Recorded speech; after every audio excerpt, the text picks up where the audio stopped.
Peter, your IMDb says you were born or you grew up in Texas? Yeah, grew up in Texas, right across the river from Oklahoma, in a town called Denison. No memories of it. We transferred out when I was 18 months old, headed up to, at the time, what might as well have been Mars to us. It was New Hampshire, much different. So that's where I spent my golden years. Grew up there, loved it, eventually moved to Colorado and have been progressively heading out west ever since. Now here I am in Los Angeles. And did you go to film school? I did. I went to the University of Colorado in Boulder. Wonderful school, a bit avant-garde, definitely an emphasis on film theory, documentary, not so much the Hollywood studio system. But nonetheless, it was a good school, very fine professors, many of whom I'm still in touch with today. But as soon as I graduated, I knew the kind of filmmaking I wanted to do, so I went right down the road, right out here.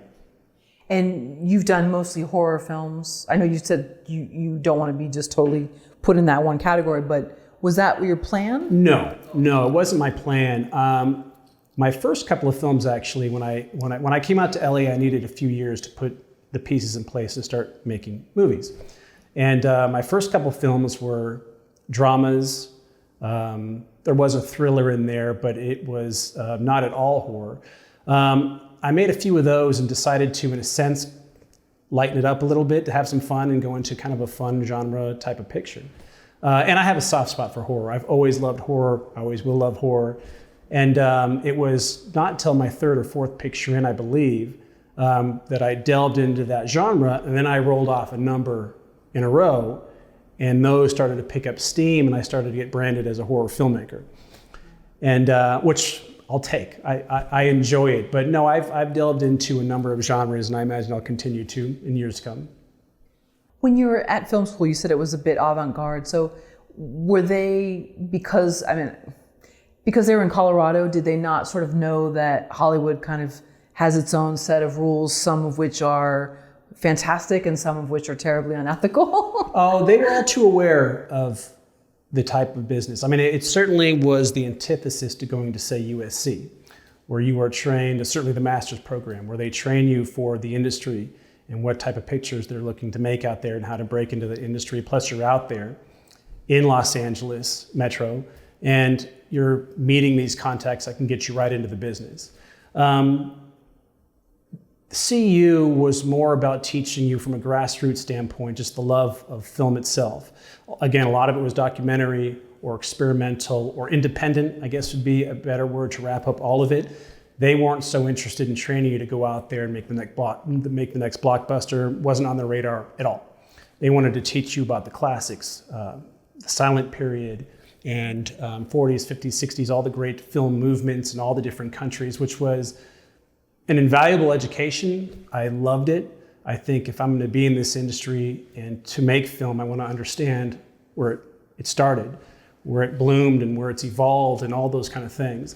So that was really their focus, not so much turning you into the next Spielberg. That would have been the last thing on their mind.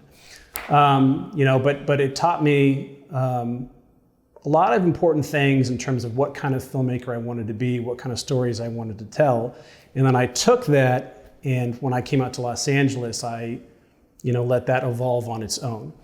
But I think it probably took an extra couple of steps, whereas if you go to a certain other school or a certain program out here, from day one, they're teaching you, I would think, how to get into the studio system and survive in this city, in the industry. It's just apples and oranges. Right. Do you think Colorado being, this may sound so cliche, but much more grounded, just sort of by... I think the location probably has something to do with it, plus Boulder's known for being Boulder, So, sounds really nice. Yeah, it's gorgeous, and it really was. It was a strong film school. By and large, every film program is going to be a little bit different. You should know what kind of film program it's going to be. Obviously, that can determine what kind of track you're taking in the next step in your career. USC is great for people looking to come out and make films in California, but that might not be the best choice for everybody. There's a lot of different types of stories to tell and a lot of different types of filmmakers. So You should know kind of what their specialties are, what their strengths are, what their weaknesses are. Boulder, it's just apples and oranges to other film programs, not better or worse. It was its own kind of unique entity, and I loved it. That's great. Yeah, sounds really nice. Yes. Having been out here several years, do you think that the film and television industry is fair? I think fair in the sense that, like everything in life, it's a battle to stand out, fair or not. I think whatever things that have been obstacles or challenges, fair or whatnot, nowadays has been around for a long time in terms of how extreme it is. I think it might go up and down through the years, but regardless of what the circumstances are, it's always going to be a scrap to put your career together and to move forward. To me, the biggest challenge of being out here isn't really what's fair or not fair. It's been access. These days, especially because everyone can purchase gear, everyone can edit gear, everyone can bring together crews and make their own films, which is great, by the way. But it also means that you're up against millions of aspiring filmmakers. And so it was ever so difficult before, but it's become even more so now to stand out from the ocean of other people. There's really no way to have direct access to managers or to agents, entertainment attorneys for cold submissions. They don't even take a look at them anymore, and haven't for several years. And I think you couldn't necessarily just walk up to them in years past, but there were certain ways you could kind of skirt around and get through to them that you don't have now. You really these days have to write a script that is blazing hot, or make a film that in its own way goes viral, whether that's online or through the festival circuit, to even have a shot. And it's got to be seen by the right people on the right day. And without that, you're in for an uphill battle. That's just the reality of being out here with so many filmmakers. That, to me, is the biggest challenge, more so than what I would consider fair or not fair, because you're going to find that in any industry. Right. Okay. Interesting. So you don't have to brand it as unfair. It's just that it's so crowded that it creates its own rules, maybe. Yeah. In a sense, I would say I'm so focused on how to stand out and to keep honing my craft and make the best films I can and write the best scripts I can and getting them into the hands of the right people, that I don't have time to think about what's fair or not fair. That's just kind of something I table for later. Sure. So I haven't really put that much thought into it. These days, of course, you can go online or read headlines, and I'm sure there's fair and unfair things left, right, and center. But I just haven't had time to focus on it. I've been way too focused on just trying to kind of get ahead one step at a time. Since you love horror, even though I know you want to do other films and you've done drama in the past, I think I read something where you put that horror doesn't have to be gruesome to be good and to effectively scare the audience. Can you touch on that? Yeah, and I say this with respect to everyone, because everyone enjoys something different. And I can certainly respect that. For me personally, I was always a fan of the horror films of yesteryear, the Universal classics and so on and so forth. Films that relied on atmosphere and drama and conflict and those type of things to really bring out a different kind of scare. They didn't need to throw a cat from around a corner, and they didn't need to tear someone's face off. It was the kind of horror that would really get under your skin, or maybe it wouldn't hit you until the next day. Something that was, just kind of marrow deep. It would just kind of get inside you, and it was all about the story. That trend in Hollywood and in other places kind of goes back and forth. There was a time in the early 2000s when what used to be considered extreme horror became mainstream in terms of violence and things like that. You had the Hostels coming out, you had Saw coming out, and that became very popular. Really disturbing, realistic violence. Again, to each their own. If that's your thing, no problem, but it wasn't for me. So I was sitting there for many years going, well, gee, is horror really where I want to be right now? Maybe I need to explore some other genres and whatever, but the fact is, the world over, horror is always being made in different ways, surprising ways. And right when I was at my low point of like, maybe I should start making some dramas, I'll just take a break from horror for a bit, I saw a movie called Let the Right One In, which you may have heard of, out of Sweden. And I went, bah, my kind of horror is still around. It was just a beautiful horror film and a strong drama and just a really interesting movie that, although it did have violence, it wasn't dependent upon it. It was relying on different variables to unsettle you and to scare you. And so I realized I'm going to be okay. There's still films out there that are being made that I like, and lets me know that I should stick into this genre and just keep making my own thing. But wrapping around your original question, I certainly don't think you need gore or extreme language or extreme what have yous to make a great horror picture. I think there's a lot of different ways to do it, and you should do it however you enjoy it the most, and there's going to be an audience for it. I'm trying to think, I mean, even The Exorcist, it has some horror, gore and I'm not even talking about the part where she throws up, but if you take that, and that was so scary to me back in the day. Deeply because disturbing. It was the music and the mystery and just this sort of just unknown, and then you take what's today and they need to have so many kills per whatever minute to keep the audience. Yeah. Yeah. Well, I'm sure there were horror films even back in the day that were considered more commercial or more extreme or whatever it may be. But, one of the things I love about horror is it's always evolving, always surprising you. And there's always a new, bold vision that's going to come from left field that will influence the next 10 years of what horror is going to be. At one point, it was extreme violence. At one point, what became to be known as torture porn. There was found footage, and who knows how many subgenres these days. There's a zombie subgenre, and so on and so forth. It's always evolving, and in that sense, there's always an opportunity for you to be the guy that comes up with something new and really exciting that will surprise the world. And just when you think, God, what other stories are there to tell? We've told every story that one can possibly tell. You'll go and you'll see a film and you're just like, wow, why didn't I think of that? Something simplistic and genius all at the same time. Something scary in a new way, something that takes a genre and turns it on its head. I don't know. It's a great genre, and I'm up and excited to see what the next filmmaker is going to bring us. Even with Hereditary, there were definitely several scenes that were like, okay, I can't see this, but the main crux of it was this like family story, and within that was there was a lot of like fear around certain things, and I thought that they did that effectively. I was on the edge of my seat. Yes, there were parts where I just didn't want to see them, but for the most part, I was actually incredibly impressed. Yeah, I have a lot of admiration for those type of filmmakers who are able to tell a story that wasn't designed to be super marketable or to hit all the bullet points, because I'm always trying to make a living, trying to get more projects up and running. And one of the challenges I'll often run into is, this is really cool. This is a great concept that you've come up with, but I don't know how to sell it.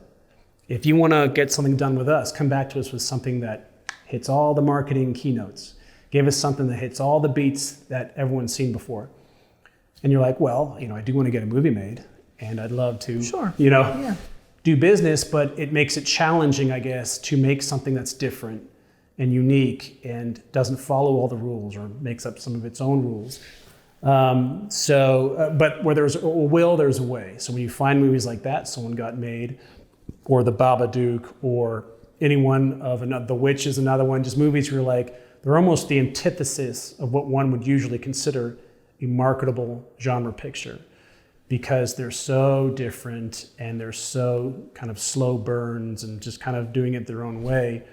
I would love to do a project like that. So whenever I see someone do it, it's very exciting for me, and I commend them a lot for it, because that's something that I aspire to do as well in the years ahead.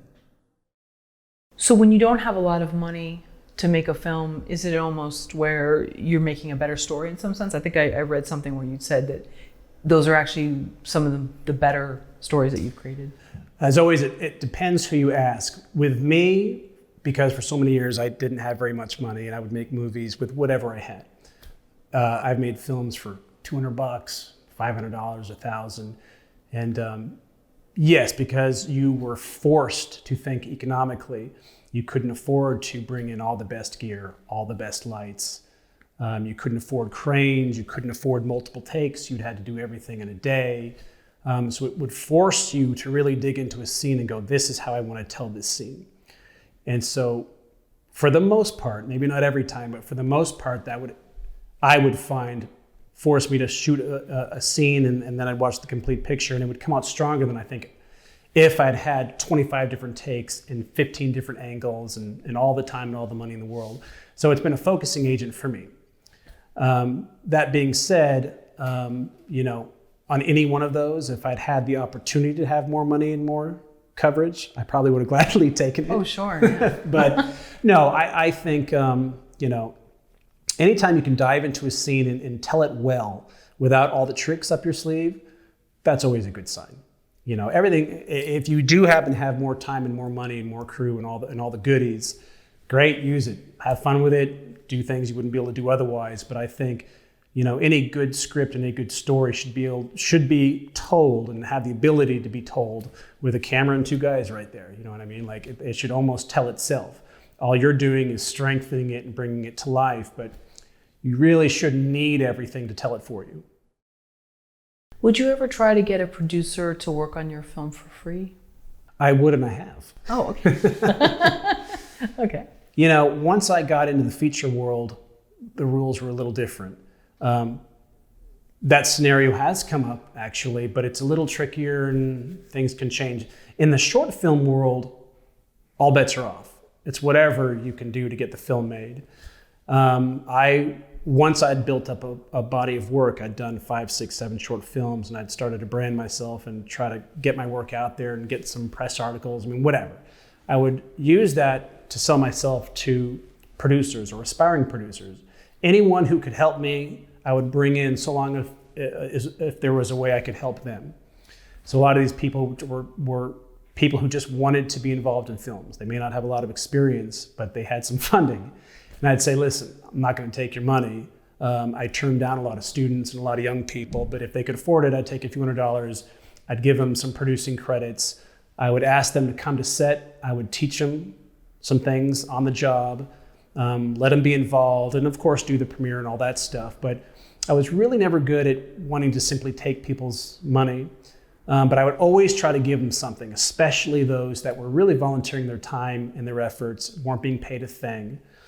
I wanted it to be something that everyone was growing in one way or another, whether it was experience or film currency, meaning IMDb credits and press, something that they could use for themselves. But absolutely, there were many times where I was like, listen, I could use your help here. Can't afford to pay you, but I won't take up a week of your time. Come out, help me for a day, help me for 2 days.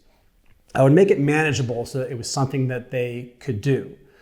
And when I was younger, there were people who'd ask me, listen, I've got this feature or short film, whatever it may be, could you come out and help for free? It's for 3 weeks in Georgia. And I'm like, I can't do it. I got bills, can't do it.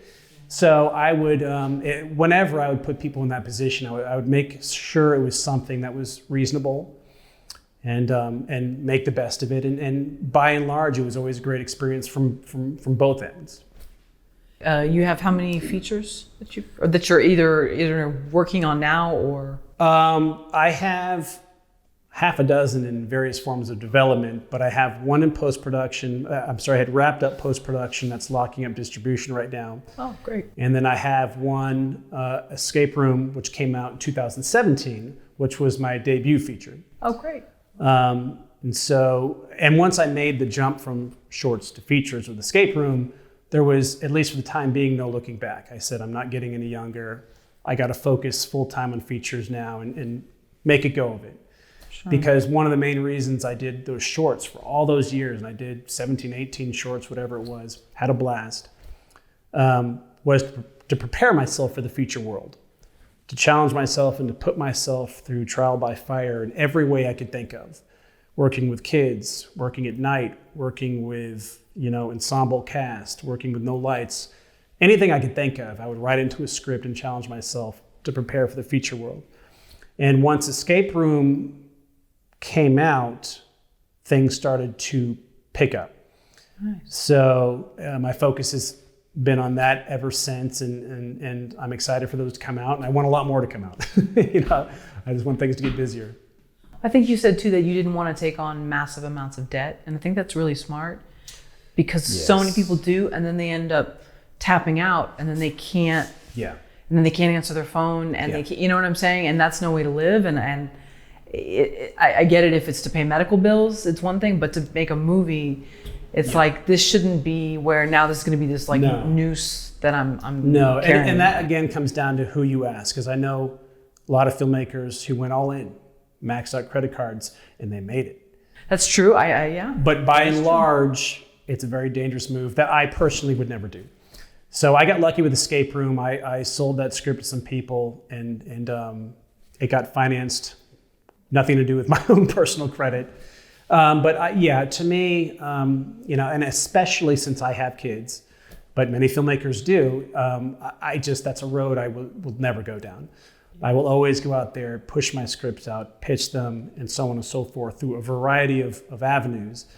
But I can never imagine maxing everything out, because everything in the film business is a gamble. And usually it's a gamble that's stacked against you. That's just the way the business is. There's so many people vying for X amount of money and X amount of positions and X amount of slate positions, if you will, companies looking for films, that it's just really hard. So to put all your marbles in, especially if you're not 100% certain that you're ready to make a movie that's going to really make a difference and really get sold really quick, it's a gamble. I won't sit here and say don't do it, because some people are going to do what they're going to do and it'll pay off. But for me, it's not a risk I'm going to take.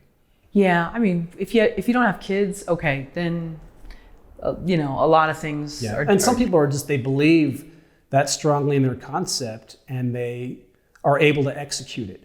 I have seen times when people go all in and they've got all the passion, they've got all the right ingredients inside to have made that move. They believe in themselves, they work hard, they sacrifice for it, and they make a movie, that just doesn't work. It just wasn't a movie that was, digestible to distributors. It wasn't something they wanted to pick up. And so they get their film made. They made it. That's half the battle, but then they could never sell it. Mm-hmm. So they never made any money back off of it. And so this is a film that kind of sits on a shelf and is never really seen by the public unless they put it on YouTube, or maybe they find some way to self-distribute, which is possible. But, again, it's all part of the same bubble. It's a risk, and in the film business, everything's a risk. So it comes down to the individual. What do you want to risk, and when do you want to risk it? And for me, I just tend to be on the more conservative side of that. Even if it means it's going to take me longer to reach a certain goal, I'll go the slower route. I'll play it safe. Sure. So then, I'm sorry, you paid the producers, or they for the feature? Yeah. The feature, my script for Escape Room, at least, it was a producer found it, he loved it, he introduced it to some other people, some middlemen who brought it to a production company, and they financed it. Once they agreed to do the project, they had the money in place in, I think, 24 or 48 hours, really quick. And after that, it just snowballed really fast. They were shooting like within a month, and so on and so forth. But no, someone else paid for that. And for that movie and the one after that, it was a sub-$1 million movie. I'm not talking studio level, $50 million movies here. These are smaller movies. And when you're talking about $1 million or under, you're talking private investors. You're talking about generally some really rich people who want to make movies. And so we got lucky with Escape Room. The producers had an investor, great guy who really wanted to be involved, and financing came entirely through him. And I think he's actually financed several more pictures through that particular company since then. But that's just how that movie came together. Every movie is its own story in terms of financing, how it comes together, what challenges there are. But certainly with the money, it's always an interesting process. How many years did you work on just short films? I did short films in college, of course. So that was going back to, I'll put it this way. I've been making short films since I was a kid with the old block camcorder that had to be plugged into the wall. But if we're talking about real films with crews,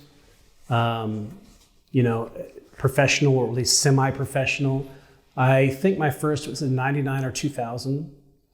I took about a 4-year break once I moved to Los Angeles, didn't know anybody, didn't have any money, so I needed to put some pieces together. And once I did that, that probably was 2005. And I think my last short film, to date at least, would have been a fun little crime action film called Sweet Madness, which I believe was 2015. So a good solid 10 years of just non-student, we're not talking student films or kid films, like me going out there, pulling in investors and producers, pulling the crew together, and just getting it done. It was probably a good solid 10, 11 years. So that 4 years that you came here and you weren't making films, what was that like? Because you'd planned, you'd been making films since you were a kid, go to film school in a really cool town, and then you come here and essentially you probably feel like, oh wow, now I'm going to be living what I set out to do. But... Well, reality hits. As much as I loved the film school, again, it didn't prepare you to go into this industry, not in Los Angeles. I came out, in a sense, cold turkey.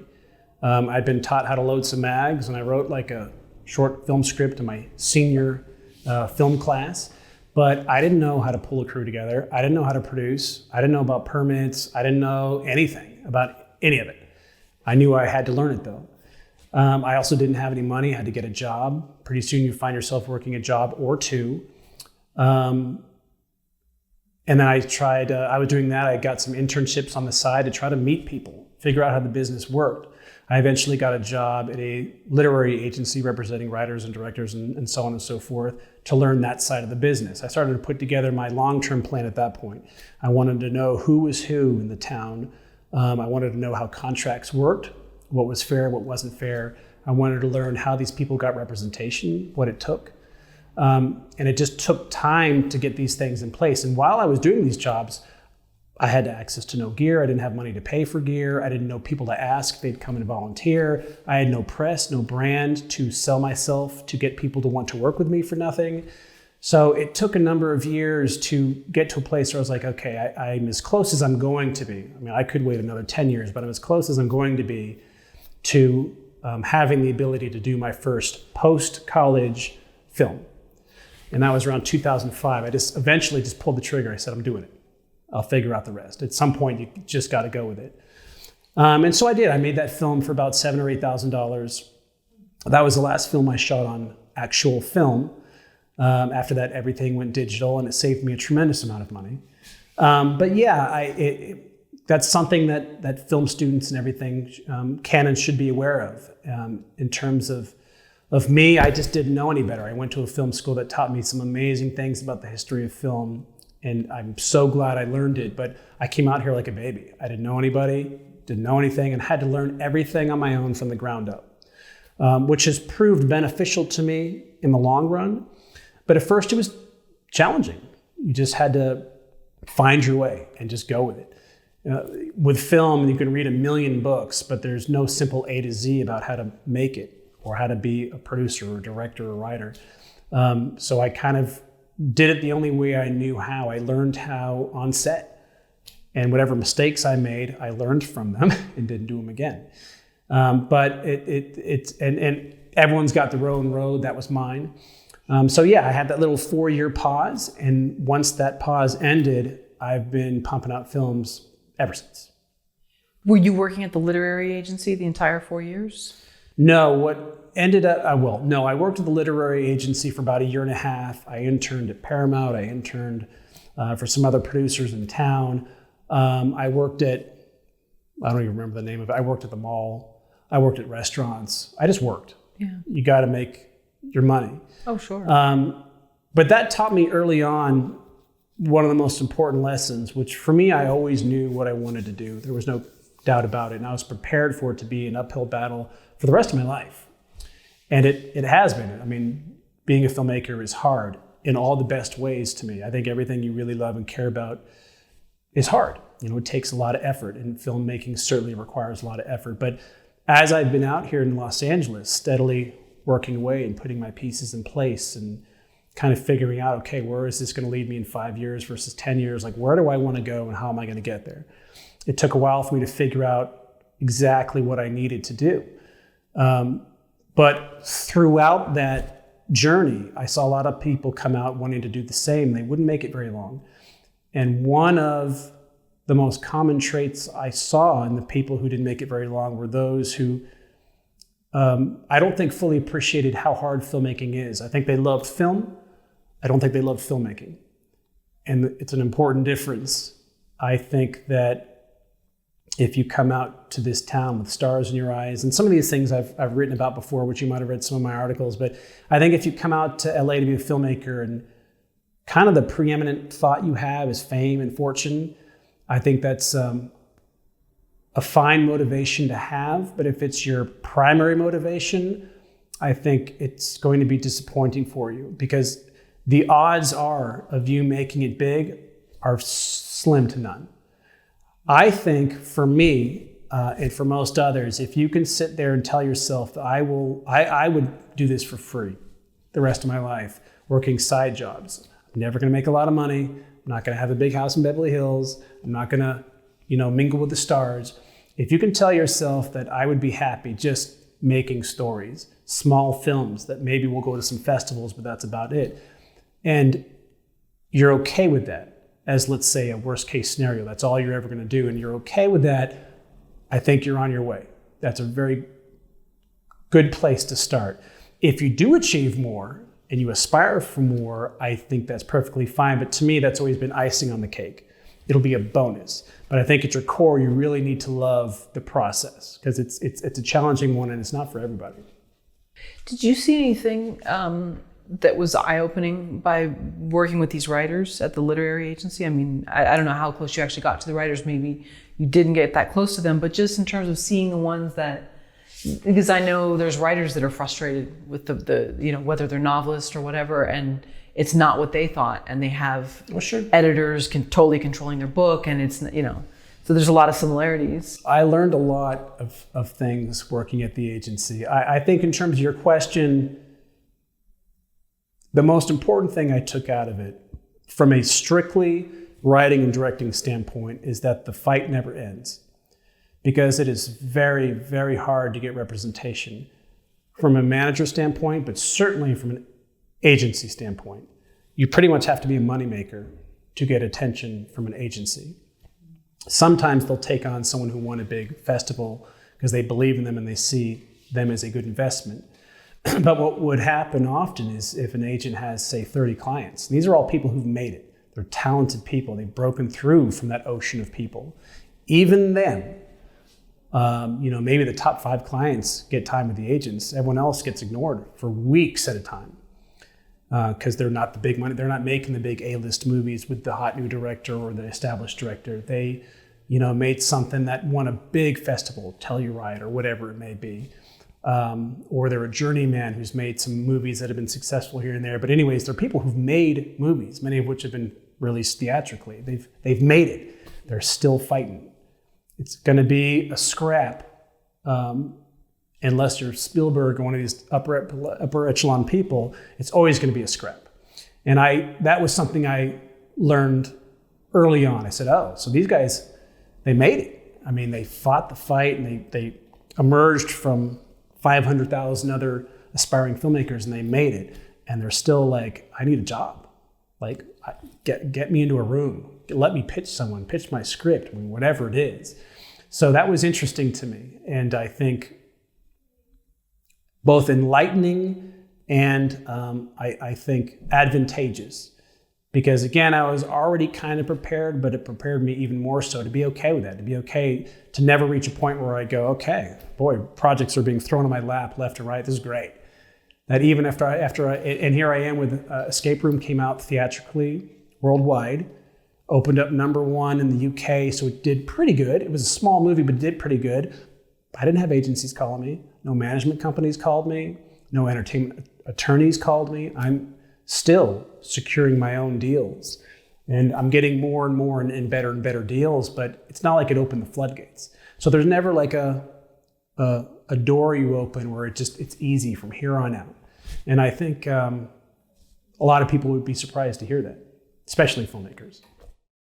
Escape Room is a movie that you wrote. Is that right? Did you also direct it? I did.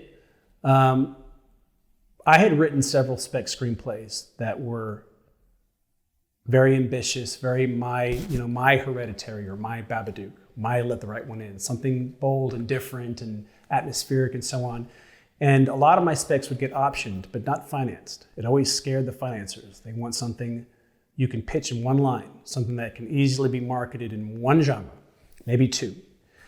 So I said, okay, well, I'm getting older here. I need to write something for the first time in my life. I need to write something for them, something that they're looking for, something with all the bullet points, or all the marketing, keys.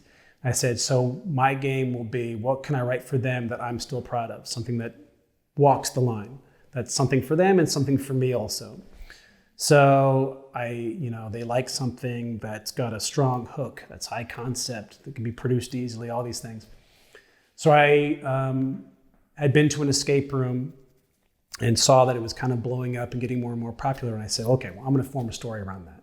Long story short, I found an angle that I wanted to tell that story. I wrote it very quickly, sold it very quickly. First script I ever sold that got financed immediately because it hit all their points. And I went, maybe there's something to learn from this. It was off to the races once they financed it. It moved very quickly. But my game since then has been to balance writing, I'll say for them, but writing what's really marketable versus maybe some other types of stories that I really want to tell also.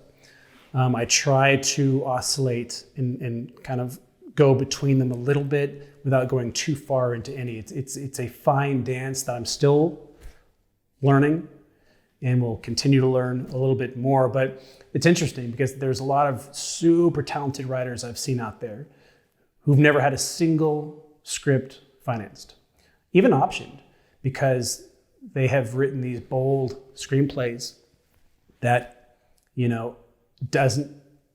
isn't a great fit for, say, a broad audience or just a very key demographic that can be sold to investors. Investors like safe bets like anybody else. So, God bless them. I hope they get financed because some of these scripts are fantastic scripts.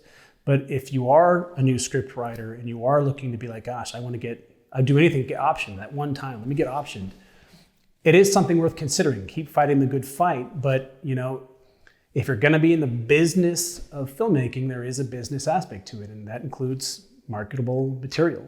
What's currently trending. Right now it's, female-driven grounded thrillers or IP content, whatever it is. But keep your finger on the pulse. And at times, give them what they want, but inject enough of yourself into it that it's something you can be really proud of. So what was the process like once you finished writing Escape Room? How are you knowing where to send it out? I mean, that's really fascinating. So you go to this escape room, you go, oh, okay, this is cool. I've been to one, and it's really neat. It's kind of cool too. You're with strangers, like trying to figure something out, and there's just a lot of fun to it. But you go, okay, so I've got to hit on these beats. Great. Okay, so you finish it. Probably had maybe one or two people look at it. I don't know. I'm just assuming. I may have had my younger sister Aubrey read it. Okay. But not many. What some people will do, and listen, I haven't done everything the way some real professional other screenwriters would do. Some guys, there's certain routes you might go where you take it to prestigious breakdown services and they cover it. And they go, this is amazing, or this is great, but you really need to fix X, Y, and Z. There's a number of things you can do that are legitimate ways to get it properly prepared. Early on, I just never did that. I never did that. I certainly not with Escape Room. I have with some of my scripts since then, and it's been actually pretty invaluable in getting them optioned. But with Escape Room, I just wrote it. For as simple as it was, I was like, I don't need to take the time or the money to get someone professional to cover it. I know what it is. I wrote it for the people. I know what they want. This is enough. This is what it is. And it turned out it was. In terms of how I got it out for people to see, there's different routes I've learned along the way. For many years, I literally put scripts out on, Craigslist, online, free sites. Craigslist, which might waste your time 99% of the time. In what section? Screenwriters, I believe, okay. Or writers. They've changed since that one got done. Now it's a paid site, and they've adjusted some of the rules a little bit. So I don't know if you can do it anymore, but and I went on Craigslist to hire a crew. I used it for years. But Sure. Anyways, I had put scripts out there for years, nothing. But the right guy saw it on the right day. On Craigslist. On Craigslist. Wow. And said, let's hop on the phone. And we hopped on the phone. Conversation went well. Met in person. Conversation went well. Sold it. Do you still have the post? Did you do like a screenshot of it? No, I don't have the post. Sure. I'm still in touch with the guy all the time. And other guys, I have another picture that's coming together now. I can't divulge details. They're keeping it all under wraps, but I'm hoping it's my game changer. It's going at an A-list level, far bigger budget than anything I've ever done. The seedling of that deal began through, I think, LinkedIn. Some guy, the right guy on the right day, saw a post of mine or saw my page and went, hey, you got anything? And I said, sure. And I pitched him a bunch of concepts. He picked one or two of them or whatever. I sent it to him. He goes, okay, this is cool. Let me read this script. And usually they'll say that and you'll hear from them never again. Or 6 weeks down the road, he called me 2 hours later and said, I want it. I know exactly who I'm taking it to. And it was off to the races. So these sites that don't cost any money, that's another thing I picked up through my years is it takes a lot of time, but get yourself out there. Craigslist, LinkedIn, Instagram, Facebook, Twitter, build yourself a brand and network. My first several years making short films, I was so busy making films, I never networked, never marketed the films, barely ever. I made posters, but I didn't do a whole lot with them. I've changed my ways since then. I've definitely focused. Certainly when I was ready to jump into the feature world, I started reaching out to anyone and everyone I could that I knew was a mover and a shaker, or someone who could make a big difference in my career. And you reach out to them for an introduction and you will get rejected or no answer 1,000 times. But all you need is that one. If you can get one person to get you back and you can pitch your ideas to them, you might just catch them on that day. And that has worked for me again and again and again. Now it's buried within years of not hearing anything, but that's where it was. I didn't have CAA representing me. I didn't have Zero Gravity or some of these big management companies. I just had me. And most filmmakers who are working their way up just have themselves. So you have to put yourself out there. You got to put your material out there. And with my screenplays, I started putting them into all the most prestigious screenwriting contests I could find. Only the most prestigious, because that's really the only ones that agencies and people are looking out for. And if you finish in the top 3 or the top 5, nothing below that usually, but the top 3 or top 5, you'll get a call from these people. So anyways, you can there's a number of ways to get your scripts out there to producers or whatever. Just got to find it. When you were driving to meet this person from this Craigslist post, what's going through your mind? I wasn't nervous. I wasn't excited. I've been in the business long enough to be very even keel. Whether I get news that would be considered a blow or whether it's news that would be considered life-changing, I always take it even keel because, anything can happen in this town. And usually if it's really good, it comes down to earth a little bit. And if it's really bad, it's not ever that bad. So when I was on the way to meet this guy, I'd had so many meetings with past producers on different projects.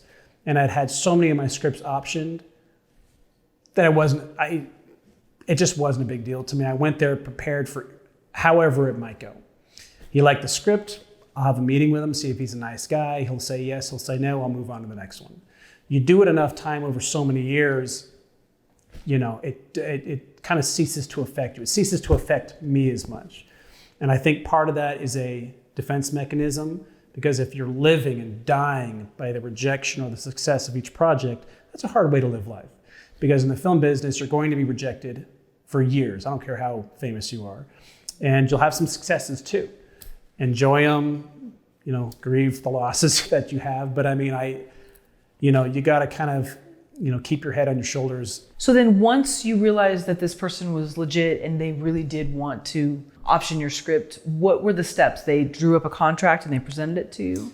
Yeah, it was a couple of years ago. With this particular producer, it was less formal than most. With many deals I've done since then, you've got legal teams involved, very comprehensive contracts. There's various protocols and steps that they take. With this guy, fun-loving guy, nicest guy. He's like, okay, I'll type up something. You want to do it? I want to do it. Here's your signature. Here's my signature. That's good enough. We'll move on. And it was a short form agreement is basically what it was. And the longer form agreement came later on once the production company had technically optioned / purchased the script, more contracts were signed. But at first, it was very informal. And a lot of these, I've learned, a lot of these producers and filmmakers who kind of live within this $1 million and under budget world, it tends to be very informal. Sometimes a little bit more than I would like. I would like to kind of cover the bases a little bit more. But by and large, you're not talking about millions and millions of dollars. These are people who just want to make a movie. And many times in the past, that was me. So I said, okay, fine, this is fine. If I get screwed on this, I'm not going to get screwed by much. And I get a movie under the belt. So, but I, to my recollection, it was a very simple agreement based largely on in good faith, we do this and we promise to do this and we'll talk later. And I don't recall the exact amount of days anymore, but it just, compared to my past experiences where it's like I'll option it for a year, you hear nothing for a year, just nothing ever really happens.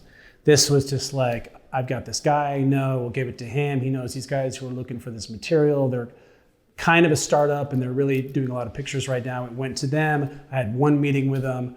I mean, the money was there within days. Wow. And it was jumping straight into pre-production. It was a very, very fast production. So it was, head spinningly fast. But, all those new experiences are always good experiences to me. I've found that in all, especially in the feature world, as you encounter different people and different deals, and each feature is always a different organism unto itself, both in terms of the personnel and the contracts and all the variables involved, that both the good and bad experiences are beneficial to you because you learn from both of them. So it was an interesting process. So with the bad, are there certain red flags that when you, let's say, go to a meeting with someone and you keep it even keel and you're driving there and you're like, okay, it could happen, maybe not. Yes. But then somebody says something, Yes. something happens, and you go, bam, this is Yes. a no-go. Okay. Absolutely. I'm certainly not special. A lot of filmmakers have been around for a long time, but I know I've been doing this long enough time that I have a good instinct for all that stuff. The red flags are usually very obvious and very fast, and very early on. So you have a decision at that point to make. Is it worth it, some of these flags, to continue onward or not? And as I've built my currency and my leverage and the kind of people I want to work with and the kind of projects I want to do, more and more, I will avoid working with those types of people or getting involved in certain types of productions. And years ago, I may not have done it, but certainly in the last couple of years, I've turned down several projects. I've turned down offers to write movies, feature movies. I've turned down directing jobs. I've turned down option agreements because I went, you know what? I spotted the red flags. I want no part of it. Sorry, what are some of the red? Maybe just a handful, like what? It's hard to really get into it. Some of them are so specific, I'd rather not go Yeah, there. But no, please, we don't want any. But, some of them, general. Some of them could be as simple as personality, the type of people you want to work with, how grueling it's going to make the experience. I think for me, when I want to get involved in a feature production, which is kind of like going to war, you're getting deeply involved in this stuff. Being on set's a pressure cooker. Time and money is on the line all the time. I want to work with people that I have a positive synergy with. We all have a singular vision of what we want this film or that project to be. This isn't to say that you have to get along with everybody, but there are certain personality types and certain procedures I've seen put in place that, just make things harder than they need to be. Some of it's crossed into legal issues. Some of it is just simply, I just don't want to work for a bully. The issues can be large or small, but whatever it is, it's something that you can only attain through experience. You start to just pick up on it like anything else in life. You just get a gut reaction. And again, most of these guys and most of these deals, the flags are are numerous, obvious, and demonstrated early. You pick on it early, like first meeting. Usually you'll know, okay, I see some things here and now I have my decision to make. Do I grind through? Do I make it work? Or do I detour off to the left and take the next project? But for everyone watching, I mean, they will, as they start to get into more and more deals, especially feature deals, you'll pick it up. I mean, most of it's in plain sight. Well, aside from someone maybe being a social bully or just an abrasive personality or whatever, are there other things like, hey, how about it's a handshake? Sure. And they don't want to put anything in an email. They only want to call you. Yeah. They don't want anything in writing. Like, I'm putting words in your mouth. I'm sorry. No, that's totally fine. Sure, having people who are working with a team you trust is important.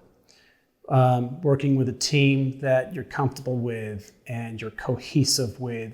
It's difficult to be on a production. Some filmmakers might sign on to a feature deal because I just want to get a feature made. And they sign on with a team that maybe wasn't the best fit for their script. They have a different vision than you. Now you're like this the whole production. And usually at the end you get a picture that's muddied. There is no singular vision. Now it's a mash of both.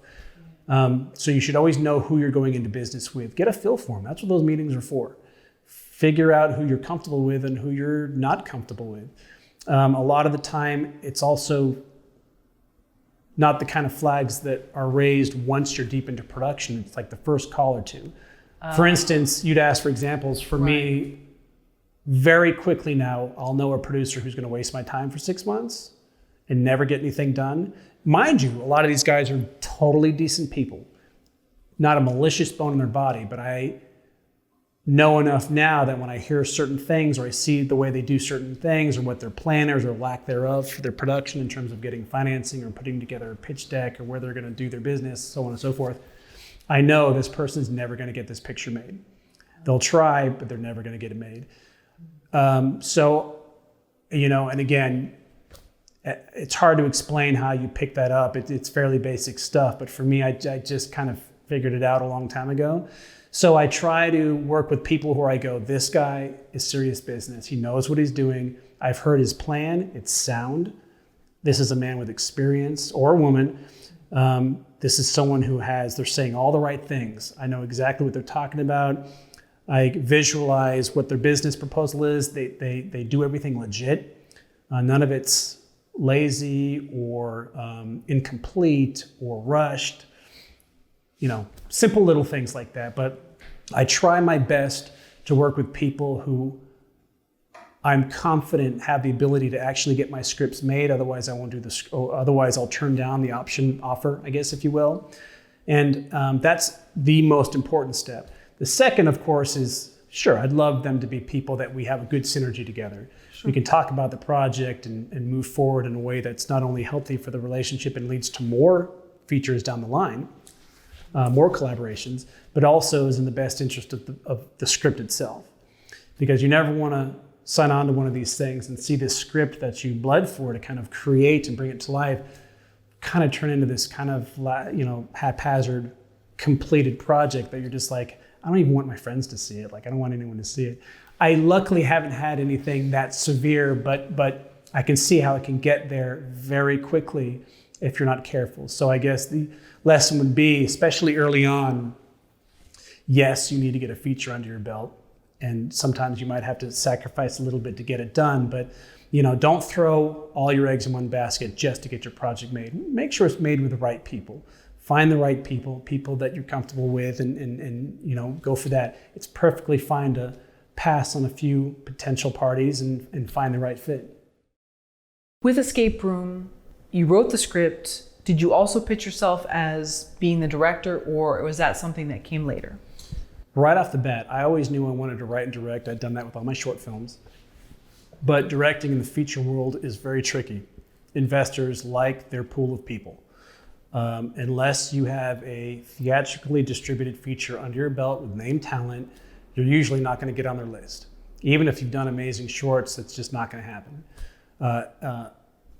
I won't say that's every investor out there, but just in my experience, I've had people say, hey, we love your reels. We love your short films. It's not going to happen. I hope you understand. And I go, it's your money. Of course I understand. I mean, you need to work with people that you're confident can handle a feature and whatnot. Anyways, so I knew I needed to put myself in a position where I had some leverage if I was ever going to direct one of my own scripts, we'll say. So Escape Room comes around, and the guys love the script, and one of the producers says, I want to direct it. And I said, no deal. I said, I direct it, or it's no deal. I gambled, and I was willing to gamble. Just like gambling with money in Vegas, if it's money that you can afford to lose, then gamble it. Same thing was with film. I was willing to lose the deal over it. It wasn't a bluff, because I knew that was my best shot in years to actually direct a feature. And if I passed it up and just sold them the script, I'm back at playing the game I've been playing for years, is trying to get myself in a position to do it again. So I gambled. I said, it's me or it's a no-go. And he kind of looked down at the table for a minute, and then he looked back up. He goes, okay. So I said, great. So he, of course, had to take me to eventually what would be the production company and the sales agents in one. And they had to sign off on me also. But I had one meeting with them, and I'd been doing shorts for years, so I knew what I was talking about. I wasn't trying to bluff my way into directing a feature. I knew it was of a scale that I could handle. I wasn't in over my head. Answered all their questions and was confident, all the things you should be in a business meeting. And after one fairly brief meeting, the agreement was made, and we were off and ready to go. And that's the same. Not every script I write, I would make the same gamble. I would make the same move. Some of my scripts aren't passion projects. I'm just writing them to be sold. But I do have some that I would say the same thing again, and I wouldn't be bluffing. It's me, or I'll keep it on the shelf. So not everyone will be forced to be in that position, but that's where you get into the situation where I want to direct this. I'll max out my credit cards. They won't give it to me. I'm just going to do it myself. Right. So luckily I didn't have to go down that route. But anyways, I engineered a situation where I could not force my way in, but use what little leverage I had to my advantage. And luckily it panned out. And where was the film shot? Where did you film it? By and large, it was shot in Burbank, local. Oh, great. We had a good portion of the film. I wanted to write something that could be done relatively inexpensive. So a good portion of the film is inside an escape room. And so they built one on a stage. In this building, they built it in a camera house that was still open for business. It was a camera rental house is what it was. We had a little stage, and we shot some scenes with Skeet Ulrich and all these guys in the hallways out there also, in a building that was open for business. So people would be leaving their office and walk through the shot. It was incredible. I was just like, I wasn't prepared for that. You just roll with it. What are you going to do? But it was this building right next to the Burbank airport. So we had planes flying overhead all the time, ruining our shots. So we had to deal with that also.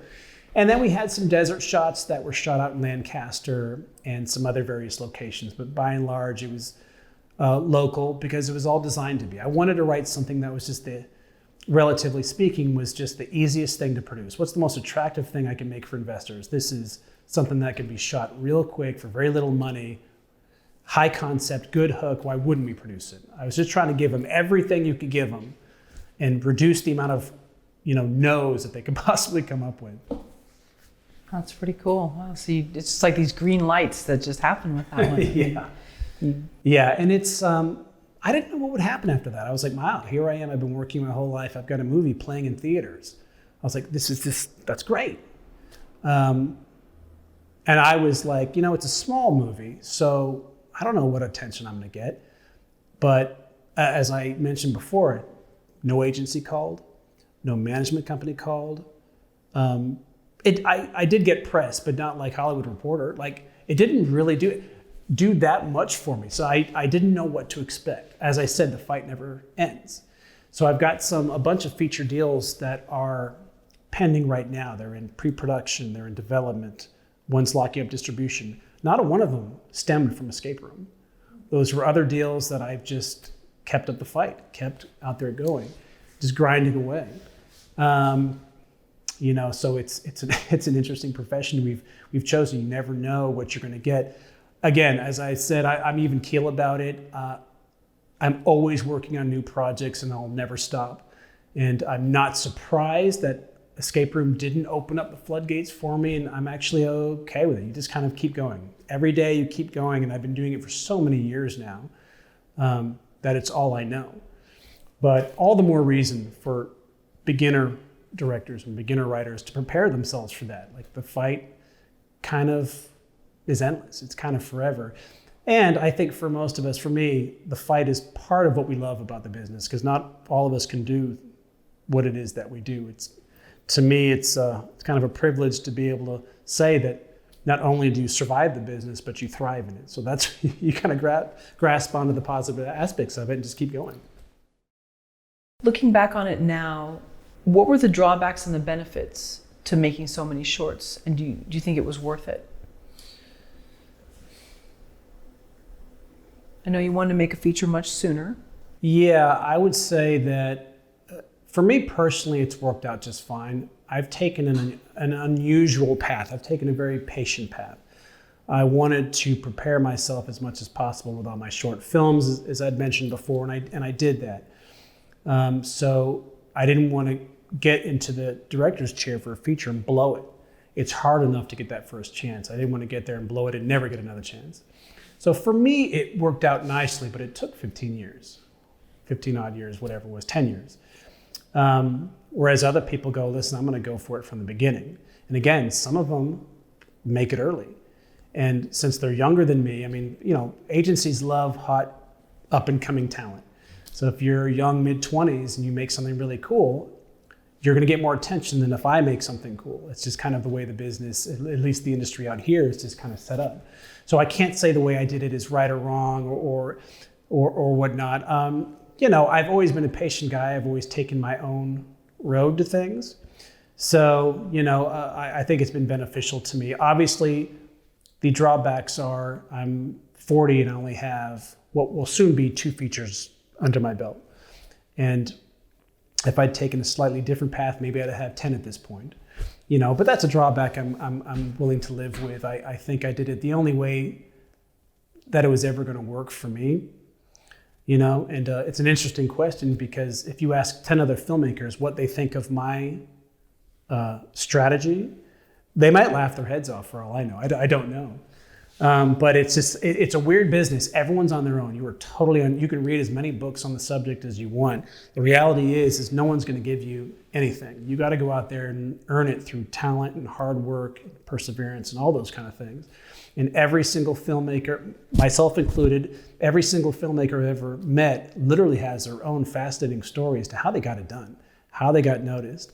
And some of them might be more successful than others in terms of how far they've risen or what level of movies they're doing now. But all of them just literally found their way through the labyrinthian maze that is Hollywood and have made it wherever they are these days.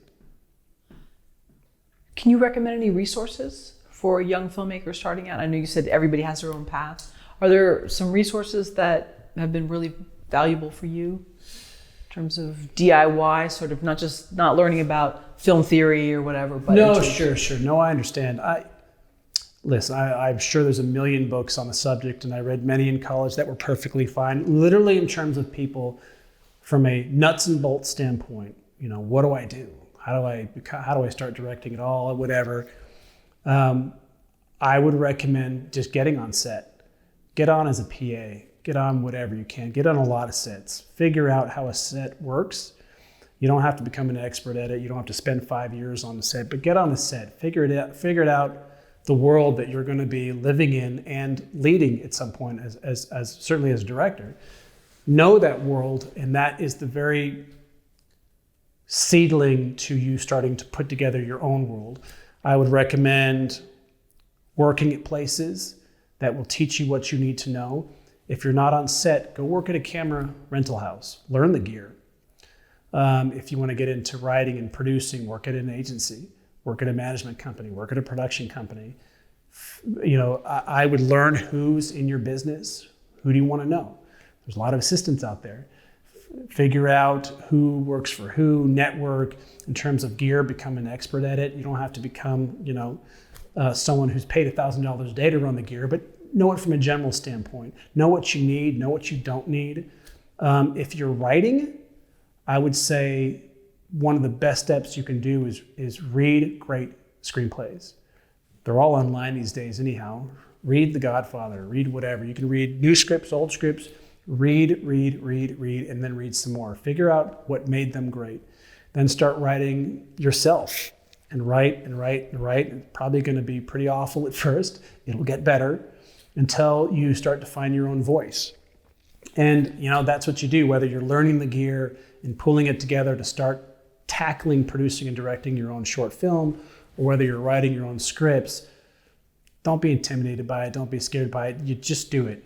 And then you do it again. And then you do it again and again and again, and keep honing it until you learn what you need to. And I think both will learn along the way, more so than most books can tell you. Learn through experience.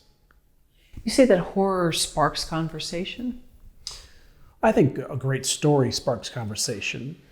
I think horror can spark certain visceral reactions. I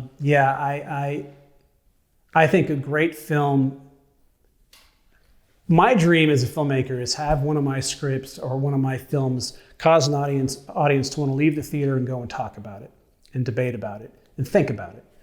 I don't necessarily want to make the type of movie that they eat their popcorn, they walk away, and by the time they get to their car, they don't even remember what they just saw. Some fun movie or whatever. I think any great story, horror included, is something that will make people talk. And I mentioned privilege before. I do think it's a privilege to be in a position where I can build stories and characters and tell stories that I think aim to make you see the world and your place in it from maybe a different perspective. I think that's a very powerful thing that we do and have the ability to do. And I aspire to do it even better than I do so now. But yeah, in short, I think any great film should spark discussion. I think that's the goal. I think you should be something that inspires you or traumatizes you or scares you or whatever reaction is the point of your story. I think that should always be the point, to get a reaction. Otherwise, your film's just putting people to sleep. So at least that's what I aim for. How did you learn how to write a feature-length script? Yeah, I never went to any master programs. I never went to any film programs that specifically taught me my craft. As I'd mentioned, CU was more about film theory and various things like that. It didn't really teach me in great depth what you need to do as a director or a writer. I had to learn all that on my own.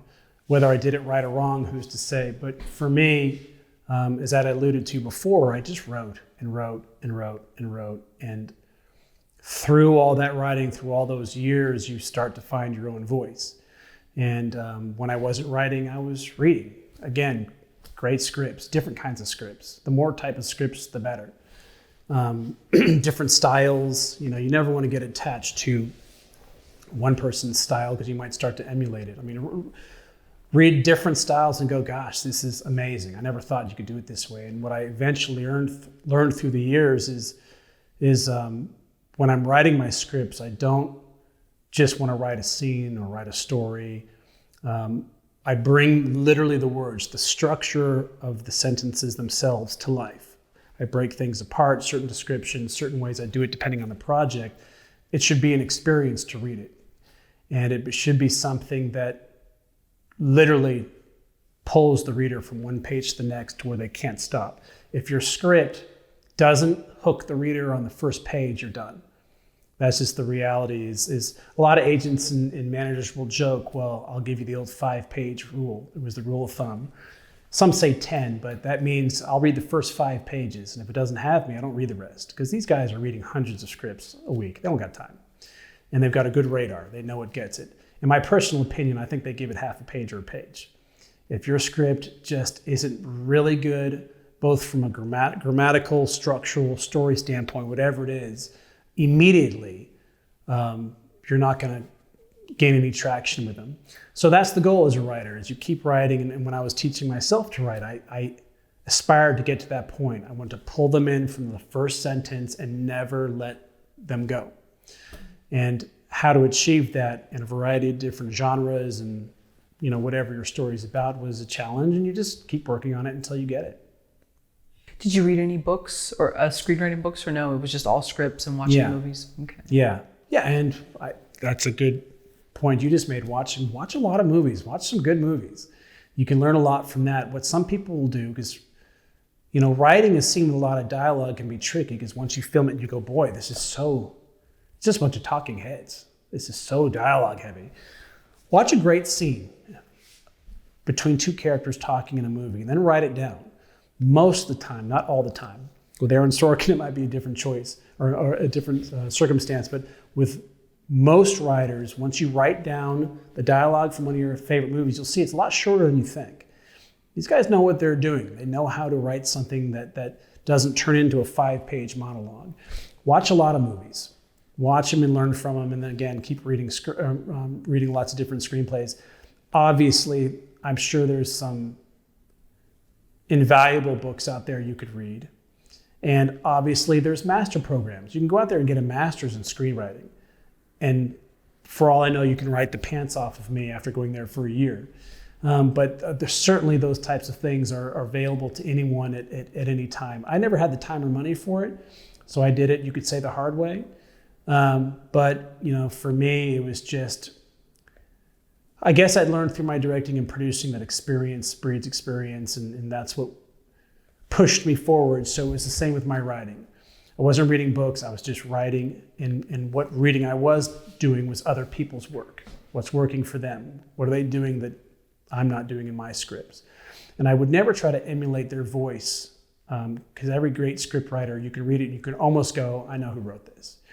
Would never try to emulate that, but I would just, from a broad stroke standpoint, look and go, what are they doing that's so great? Obviously, the best screenplays I've ever read, as I'm reading it, I visualize the movie. I don't even think about the writing. It just pulls you into such a degree that before you know it, you've gone through it and you've been perfectly visualizing the film, and you don't feel yourself turning the pages. You don't feel yourself reading the paragraphs. How do I get to that point? So I would read these guys and read them and just try to make my own writing better. And I'm still doing that to this day. Always trying to push myself to be better. Did you see, is it Nosferatu? With Bela Lugosi? It was like... Oh, the original? Yeah. Of course. Yes. And there's no dialogue, right? Oh, yeah. Oh, there is? Okay. No, I'm saying, which I love, by the way, no dialogue. In fact, that was another challenge I gave myself back when I was doing shorts. I did a short with no dialogue. Can I tell a great story without a single word? I love things like, in fact, one of my favorite features when I was a kid was, I think it was Black Stallion. It was such a good movie. But pretty much the first half of the film is dialogue free. It's a boy and a horse on an island. Right. And it's fabulous. It's so good. And there's not a word. Or if there are, it's just a couple here and there. That's still something I'm mastering when it comes to writing, because, as the general rule of thumb is it's a minute per page when you're writing. You write one page of your script equals about a minute of screen time. By and large, I guess that's true, but I mean, if you don't have dialogue, it really can alter things. And I ran into challenges with that with Escape Room, because there was certain segments that were dialogue free, a lot of action happening inside of this escape room. And when we got to actually shooting it, I went, this is gonna be a lot shorter than I'd originally planned. I don't want to have like the nicest 50-minute feature ever. So I had to kind of work my way around that and kind of find some other ways to tell the story. But, I'm a big fan of that. Nosferatu was something you... I think I watched the first part of it, and it was just very slow, and I just found it very interesting because it was creepy and it was scary. Yeah. But just the slow, the pacing of it, and it's not everyone's cup of tea. Sure. Listen, sometimes the slow burn is a little bit too slow. There's another old film by I think it was Carl Theodor Dreyer, around the same time as Nosferatu, I believe, 1932, 1931-ish, called Vampire. That one you should check out. Same thing, all atmosphere, amazing experimental photography of these kind of foreboding shadow figures. Right. Uh-huh. Didn't have special effects, so it was all practical, but it was very clever. And it was just a very different take than Nosferatu, but very interesting. Not everyone's cup of tea. I showed it to a group of friends once and they all split. It was me watching the film on my own. But it's still a worthy experience if you have the time. Does a horror screenplay have its own structure? To me, regardless of genre, they're all going to have this, whatever structure you want to give it. Every film I've told, if you want to break structure, you can. I think as long as you know the rules, you can break the rules. So there's times where I've written screenplays that are broken into 3 acts. There's times where I've written screenplays that are broken down into between 6 and 8 key plot points. And those, to date, for me, have crossed all genres, not horror specific. So no, I wouldn't say that horror has its own structure. I mean, but one of the great things about writing is there's, again, I think if you know the rules, you can break the rules, is I've seen scripts that break the usual 3-act structure and they don't follow the usual beats, and they're amazing. I wish they would get made. They are just, some of them are just, gosh, I don't want to say meandering has a negative connotation, but they just are flowing along on their own trajectory and you don't know where it's going to go because I think most people are trained at the usual pacing, certainly with Hollywood films. They follow certain acts, certain key points. There's a certain flow to it that most of our big hit movies, if you break them down, you go, oh my God, it's almost to the page. They follow these formulas. Some of these scripts that I've read don't do that. Not all of them are great, but the ones I have read that are great, very brave in the sense they went, I'm just going to write what I'm going to write. And you can like it or not, but very clever, very, very clever. No discernible break between acts and no discernible structure in the way you usually would think about it, but very clever stuff. Then is there any parts of writing horror that differs in terms of the actual, dynamics of screenwriting? I mean, I get it. You're trying to have a scare, a kill, something every so often. But other than that? No, I mean, again, each writer has to attack each project, depending on what the needs of that story are. But in my experience, structure is a structure. A story is a story. It can be dramatic, it can be scary, it can be funny, but you're kind of following the same rules to tell a classic story. And at the end of the day, I don't remember them all anymore, but someone had mentioned that there's, you basically have only 3 or 4 primary stories that we ever tell. This love story and so on and so forth, not very many. We dress them up differently and we created these different genres, but the stories pretty much were all used to the same basic structure. How do you create an awesome horror protagonist? How do you create an awesome horror protagonist? Antagonist or protagonist? Both. Both. I said protagonist, but let's do both.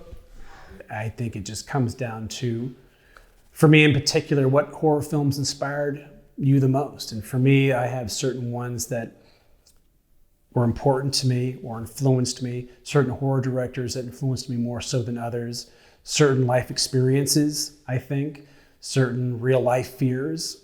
I think for me, I take the DNA contained with all of that and I try to put it into a memorable character. I think I don't really want to do a character that we've seen a million times before if I can help it.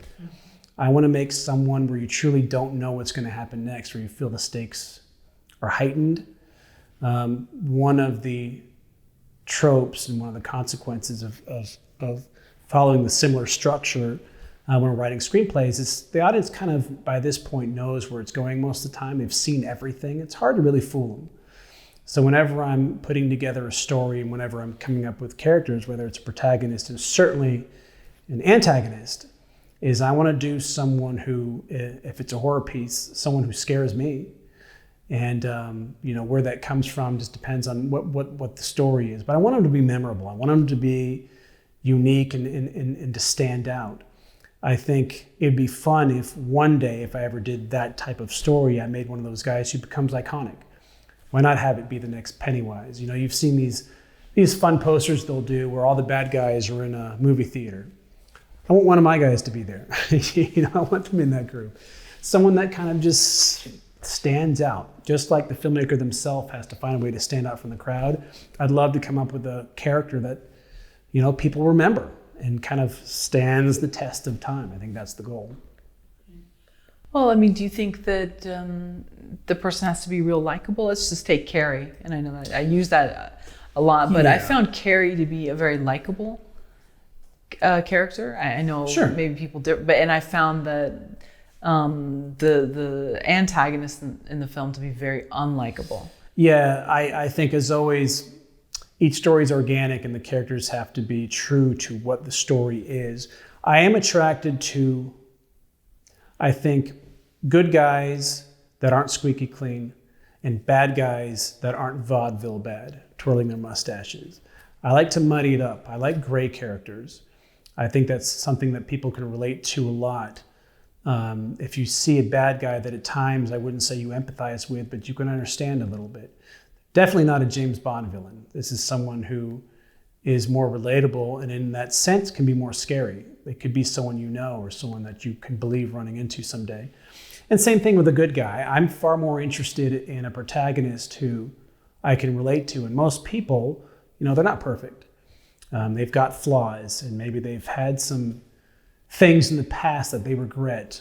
I wouldn't go as far as to say they've have big sins hiding in their closet, but they have imperfections and maybe they've done things they're not proud of. I think that makes for a far more interesting character. Now, again, since I'd mentioned James Bond, if you're doing James Bond, people want a James Bond villain. They want a little bit of the vaudeville in there, and that's fine. And for Carrie, you'd mentioned. I mean, Carrie, she had to be likable. She, I think, Sissy Spacek was amazing in it. You kind of had to feel she was literally a real girl in high school who was kind of a loner, the outsider. And that's the way that character had to work. And her mother was terrifying, and she had to be.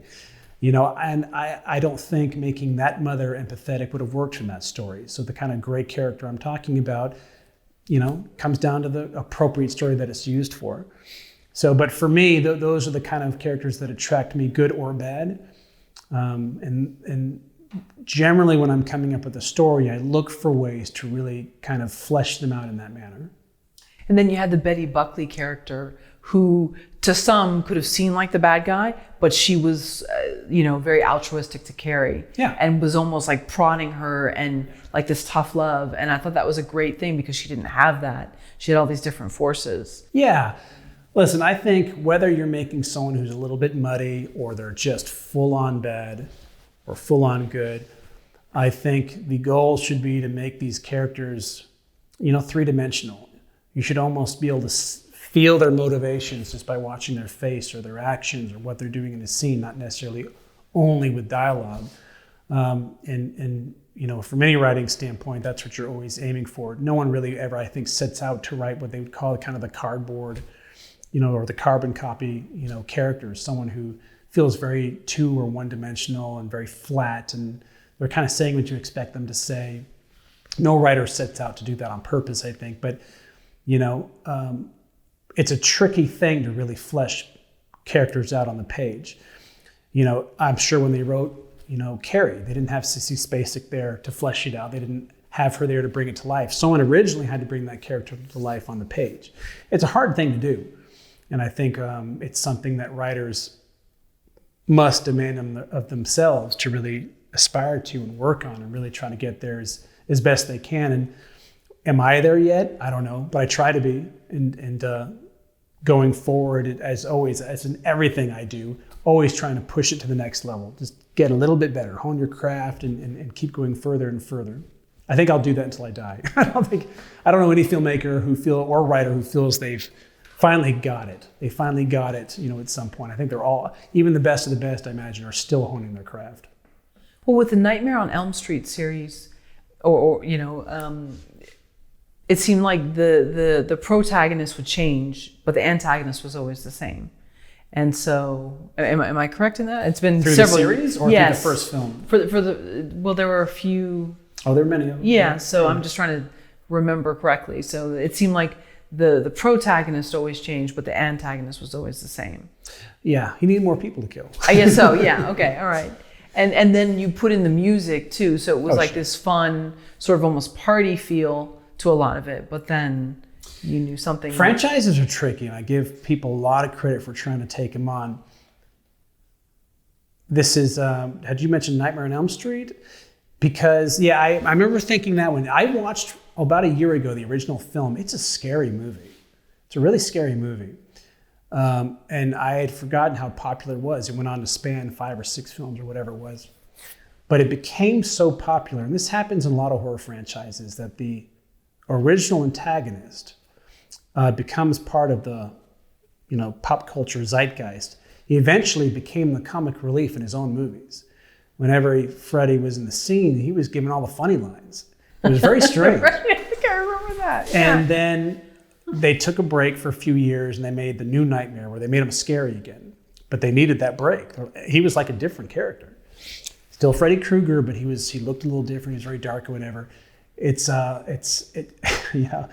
But that's Hollywood. Writing a franchise, it's just another complication, I'm sure, as a writer to come in. You just kind of have to go with the flow and make it work. But I do remember that. I do remember there being a drastic change along the life of that storyline. And you're right, it was one antagonist, always one antagonist, and the protagonists would come and go and survive or not survive. Yeah, I enjoyed it. How does a filmmaker stay proactive in this business and not be passive? Well, I'm glad you asked that. I've always been proactive. I learned a long time ago to take your own initiative. Don't wait for anyone to give you anything. Go out there and get it. Make your own opportunities. I've learned that if you're not moving forward in this business, you're moving backward. You have to stay on it. After all these years, and I've got features going on and everything, I still, every day, literally just about every day, I'm doing something to further that. New ideas, new concepts, new networking, new contacts, whatever it is, every day I have to stay on it. In terms of how to stay proactive, whatever it is. If you're a writer, keep writing, keep pitching, keep entering more festivals, enter your scripts into coverage, learn from the notes that you get from these people. Just stay on your craft. Directing is the same thing. Keep doing short films, keep working on your demo reel. Keep working to get your features together. A lot of it sometimes crosses over. Keep going to markets. Go to AFM. Pitch new material. Go to whatever festivals or markets you can afford. Whatever is your specialty, whether it's writing or directing, stay on it every day. I have kids. I'm a very busy guy. I find the time, even if it's late at night. The last couple of scripts that I've written that I sold, I literally wrote overnight. That's the only time I had. So you do what you got to do. Like literally, like in the middle of the night? Overnight. Oh, wow. Overnight. And I've been doing that for years. And it's fine. It's not a big deal. But the point is you just do what you got to do. You stay proactive. If I'm not writing, I'm reaching out to people. I spoke with 3 high-level executives today who responded to my introduction. It's just what you do. I think certainly in this business, it's all too easy to go, I'm tired, I just don't want to this week. I've got 2 side jobs, I'm just tired. I'll get to my script next week. That week becomes a month, that becomes a year, and pretty soon you're like, I've been out here. I made the move to this really expensive, beautiful, but very expensive city, and I don't really do anything film-oriented. Happens to a lot of people. You have to will yourself to do it, and obviously you should love doing it also, but just like anything else, it can be hard work. You may not be in the mood to do film stuff every day. Sometimes I'm not, but if it's not every day, you should continually feel yourself being pushed along. Be that guy who throws the pencils into the ceiling so that when you look up, there's a note that says keep working, you should be working right now, kind of thing. Stay on it. It's just like anything else. When you wrote Escape Room, and before you sold it, were you in a place where you're like, this train isn't moving fast enough and I need to do something? Or you were so driven because of going to this Escape Room and then you're like, okay, let me try to write one for them? There wasn't any panicked situation. Over the years, I'd quietly resigned myself to at least the possibility that I'll never get a feature made.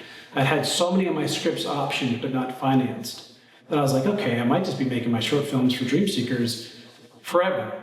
And I came to peace with that. I was like, as long as I get to tell stories and produce films and direct films, I'll be okay. It doesn't mean I gave up on trying to achieve my goals, but I came to peace with it. But certainly I think as I started to get older, I said, I got to make some moves here.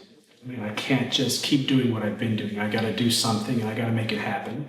So I kind of gave myself a deadline. I said, I'm getting the feature done this year. Not necessarily directing it, but I'm going to sell a script. I'm going to sell the script this year. And I shifted up my strategy. My strategy became, what do they want? I can't just write for me. What do they want? And I pretty much had an idea through enough meetings, but what I didn't know, I just looked up. Again, just keep your finger on the pulse of what producers are asking for. We like your stuff, but what we're looking for this year is IP-driven content, or whatever it is. And I've been in enough meetings where, in this case, horror, they said, this is what we want. Bop, bop, bop, bop, bop. And if you don't have access to those producers, look at all the hit movies. What do they all have in common? And you find the common denominators and do what you got to do. And for me, that's what I did. I said, this script may not be like genre redefining. It may not be the script I'm most proud of even. I put a lot of myself in it and I made a story that I'm happy with, but this is definitely not a passion project. I wrote this to be sold. This is a business decision. And I wrote it and I sold it. And I learned from that, not necessarily that I'm going to throw all my chips in that basket. This is just business now because it's film. I love it and it's a passion to me and it's creative fulfilling. So I'm not just in it for business. What it has taught me though is to stay proactive as always, but to walk that line. You can always, if you're a millionaire, go make your own passion projects and do it however you want. But if you want to go out and get other people's money, you got to give them a little of what they're looking for. So the challenge becomes to tell really cool, creative, interesting stories within a framework that's going to work for other people. And I think that's a good place to start. And it was a place for me, and we'll see where it takes me. You had talked about writing overnight. I was wondering if you could just take me through that process, like, what's it like? When do you start? Is it like midnight? And where are you? And are you playing music? And what are you doing to get yourself in that headspace? And when do you stop? I learned a long time ago to write wherever and whenever I could. Sometimes there's music on, movie soundtracks, or whatever type of story I'm writing to kind of get me going. Sometimes the kids are sleeping, music goes off. I got to write in silence. Sometimes it's sitting in a car. Sometimes it's at the airport. It's wherever I can. Not everyone's in my boat. With me, I've got a busy family life, which I love to death. But in terms of my writing, it would often be when the kids are asleep and I've gotten house chores done, laundry, and so sometimes this sounds great. So there you are. It's like I've worked all day. Yeah. I come home, I handle the kids, and there's family time, and you play with your kids, make sure to give them the time they need, and before you know it, it's 10 o'clock and you're exhausted. You got to get up at 6 a.m. the next morning, but you got to do your film stuff. You got to stay proactive, as we said. So it might be 10, 11 o'clock, you sit down and you start writing. You find a quiet corner. I have a office at home that I work from. That has become my daughter's room. So now I write kind of anywhere else I can, at the kitchen table. Sometimes I'll have music if I'm lucky. Other times I'll keep it quieter. Just a little solitary lamp, and you sit there. In a perfect world, I have all the stuff I need. I just have nowhere to put it right now. I've got my movie posters from my childhood. I've got a necklace with the Orin from Neverending Story. I've got all these things that inspire me. Pirate stuff and Indiana Jones stuff and Lord knows what, all ready to go up in an office so I can sit in the midst of it and just be purely inspired and just go. Right now, I don't have room for it, so I basically sit in my kitchen with my blank beige walls, and I just nothing inspiring there whatsoever, and I just got to rely on what's in here. I'll let the inspiration bubble up from inside, and it's fine. You go to bed at 2 or 3 in the morning. It's not going to kill you. I mean, as they say, I'll sleep when I'm dead, I guess. But and the goal ultimately, I think, just like with any filmmaker, is when I have some of my projects coming up that I'm hoping are game changers, it becomes something I can do full time, and then I write during the day, and I can sleep at night. But until then, this is just what you do. But I've been doing it for years, and I adapted to it a long time ago. Yeah, you just had me thinking about what you said, how you had, quote, resigned yourself to being okay with just making movies, even if it wasn't short movies. Short movies, right? Or even if it wasn't, quote unquote, like making it. You were fine doing that, and that's really interesting because some people might be so hurt or upset that they would just be like, no, forget it, I'm leaving, and or I'm doing something else. And I'm just curious. Yeah, this is what I alluded to before. I think it comes down to, would you do this for free the rest of your life? Would you do this knowing that you're going to have to work a job or two on the side, or frankly, those will be your primary jobs, your films will be on the side? Would you, give up this and that to make films that maybe will be seen in festivals, will never have a budget more than $500 or $1,000? And for me, the answer was always yes. I just love making movies. I've been doing it since I was a kid. I'll do it until I die. And yeah, I came to a point where I was like, if I never get a feature made, it won't be for lack of trying, but it's not going to kill me. I have all these movies coming together through Dream Seekers. I enjoy it. People are seeming to enjoy it. If that's what it's going to be, if that's going to be the height of where my career goes, so be it. And I was fully prepared for that, because with all these people out here, again, the odds of breaking through are astronomically against you. It just is what it is. So I was like, I can't just expect it to happen. And I've had all these deals fall through. I mean, it's been years. I'm like 34 years old at this point. So, I came to peace with it. And then, Escape Room just kind of happened when it happened. But Escape Room, again, happened on Craigslist. I just hit the guy when he happened to be online. I mean, it easily that could have been passed over. I could be sitting on Escape Room, the script today, right? Why? Or someone could have been asking for your routing number to your checking account. I mean, exactly. No, because all sorts of things. Yeah, I mean, that's the thing. Craigslist is either fantastic, or you got something that's like, no, stay away. Yeah. I mean, listen.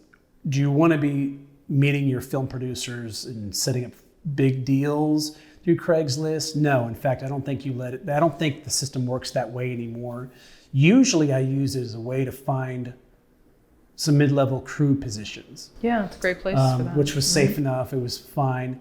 That was just one of those random things. I didn't know any producers. I had no agencies reaching out for me, so I just did it, and it kind of panned out. Might not pan out again for 10 more years. Every other contact I've ever made, or every other film deal I've ever made, has been off meetings based in person, through references, or through more professional, more secure, if you will, sites. But whatever it takes, right? I mean, that's what it is. I mean, God knows all the different ways you can meet people, but it's been an interesting ride, and we'll see what the next 10 to 20 brings. So there's a section on Craigslist that's called screenwriting, or at that time? This was a while back, but there was a section called, I think it was writing. Writing. Okay. And there's a crew section also, which sometimes I would sneak in there too. Yeah. And I'd get flagged very quickly, and I'd just put it back up again. So I think people like me are probably why they changed the system. Yeah. But I knew. It's too bad. Mm-hmm. I knew producers were looking there. Interesting. They may be smaller producers, but that's okay. I wasn't writing for Paramount Studios at the time. It's like I was looking for small producers. And I knew that they were on there, and you just had to catch them at the right time. So that's great. Ultimately, I kind of took advantage of the system. I think it was designed to be writing. The writing section would be, I think you would put up a thing saying, I'm a writer, I'm available. Or here it is, I'm looking to hire a writer. That's what that section is really for. Okay. Not so much for you to say, I've got a script right here if anyone wants to pay for it, whatever. Okay. So, but you got to do what you got to do. That's all I'm saying. I had to get my script out there. Sure. So I did what I did. But anyways, I think the system's changed now. I think you have to pay for postings and this, that, and the other. But Craigslist come and goes. It doesn't matter. Now you got Instagram, you got Facebook, you got Twitter, you got LinkedIn, you've got Inktip, you've got Screencraft, you've got a lot of places, Mandy, to go now to meet people. It doesn't really matter. When one goes away, there's lots of others out there. But I think the bigger picture is, despite what any of them are, there's a multitude of opportunities for writers to get their material out there. It's just going to matter on how much time and how much money you have to invest in certain things. Because all these writing festivals, certainly prestigious ones, they might cost you $75. And you're going up against, at times, 10, 11,000 other submissions. What are the odds you're going to land in the top 3 and get a call from an agent? Not very good. But they can teach you a lot about your skill set and where you are compared to others. And that can really help you adjust and grow as a writer. So that can be the most important thing to take out of it. But all just opportunities, different ways to get there.